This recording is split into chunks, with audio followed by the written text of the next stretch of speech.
Lindsay here, the Frugal Crafter. Today we're going to make these cute cards, and these stamps are kind of fun. They're from the company Indigo Blue out of England, and I got them at our sponsor, topflightstamps.com. They bring all these cool companies from all over the world back to us here in the United States, and I thought these stamps were really pretty because you could use them all year round, or because they kind of have a little bit of a wintry feel to them, you could use those for Christmas cards too. These are going to be more of a generic card, and I'm going to start by stamping the fox on a piece of watercolor paper, and I'm also going to make a mask. And since the fox is bigger than a post-it note, I have just laid two post-it notes together on my little scrap pad there, and then I'll put a piece of tape over the image before I trim it out. That way I will have a nice mask that I can use over and over again. Anytime I cut a mask, I always save it right in the packaging that my stamps came in, so that way the next time I go to use that stamp, I won't have to cut another mask. I love this stamp set, this sentiment. I was born to be wild, but only till 9 p.m. because that is totally me, and I thought that would be really cute on this card.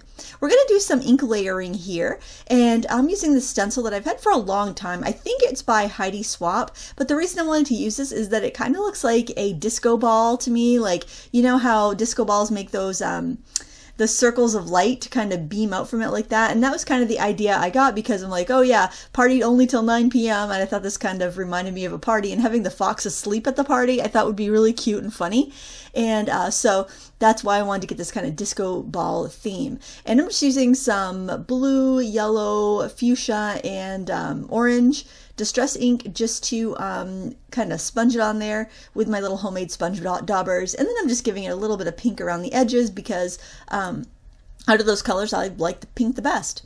And I'm using a little gray distress oxide ink just to put a shadow under the sleeping fox because it will just kind of give him a place to settle so it's not like he's floating in the air. And then when you remove your mask, you've got that fox all ready to color.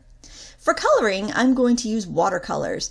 But before I do that, I'm going to take my sponges and I'm also going to ink the edges of the little sentiment here and mount that on a piece of black cardstock because I'll be using a black card base for this card as well. So that will just kind of carry that theme over and look nice together, I think.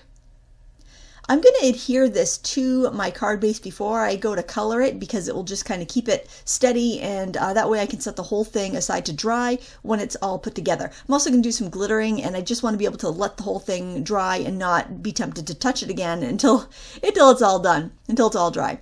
I'm using some watercolors, and I just have a variety of different brands in this tiny little palette from Etcher. It's the Stephanie Law palette, in case you're curious. It's a nice way to keep a bunch of colors handy, and especially if you're just working on small projects like greeting cards, so that's why I grabbed that. But of course, you can use whatever watercolors you like. And I'm using a variety of colors from yellow ochre, orange, and burnt sienna just to give a nice kind of reddish fox color. And I put a little pink in the ears as well. And I'm going to offset the sentiment, and I wish I had done the glittering before I did that because it was really difficult for me to get my little template down there to draw a circle with that sentiment in the way, especially with the foam squares on it.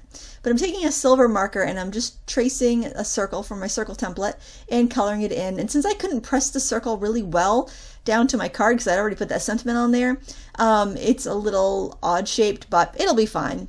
And then I'm going to coat this with some white glue, which will dry clear, and just spread it out to the edges. And I just did the silver underneath because I didn't know how well the glitter would cover, and I just wanted to have something underneath there in case it didn't cover very well. I wanted to try this eco glitter because I've heard that you know, glitter's a microplastic, so a lot of people had kind of mentioned that to me when I use glitter in our projects, that I shouldn't use glitter anymore.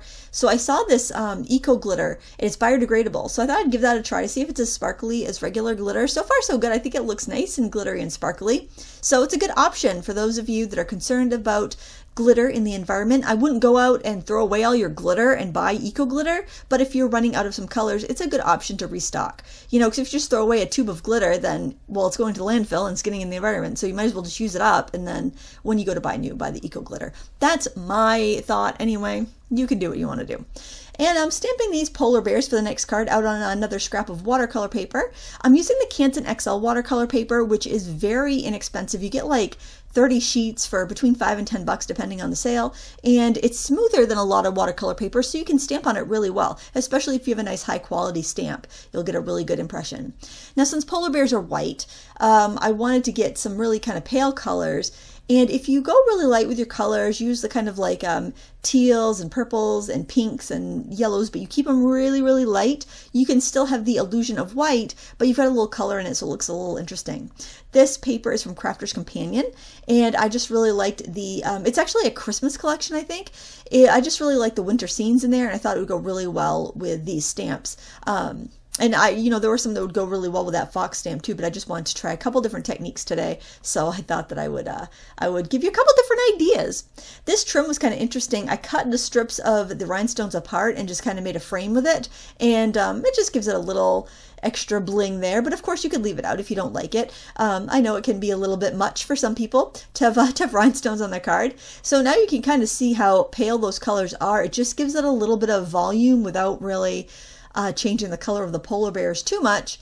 It's just very subtle. Watercolor dries a little bit lighter, so don't freak out when you start to paint your white objects and they seem a little dark to begin with. I love this this mother and, oh, it looks like a mother and cub polar bear. I think this would be really sweet for like a new baby card, or even like a Mother's Day or Father's Day, or it could be a baby's first Christmas card, anything like that. I think it's really cute. Now, I looked through my embellishments and I didn't have anything that was really going to work with this card, so I thought, well, I'll just make my own, and I just cut some primitive stars out of a scrap of paper, and then I put some, after putting some double-sided tape down, and then I just dipped it into my eco glitter, and I just made some stars to match.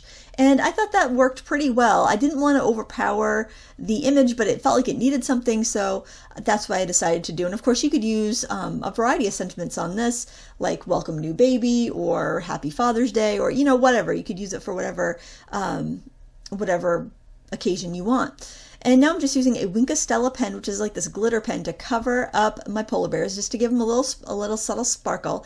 And with the leftover stuff, I'm just flicking it on to give it some kind of stars in the sky. I was too afraid to kind of squeeze my glitter pen when I was coloring the thing. I thought I'd get too much on there, so I just squeeze it on a stamping block, and then I just pick up the ink that way.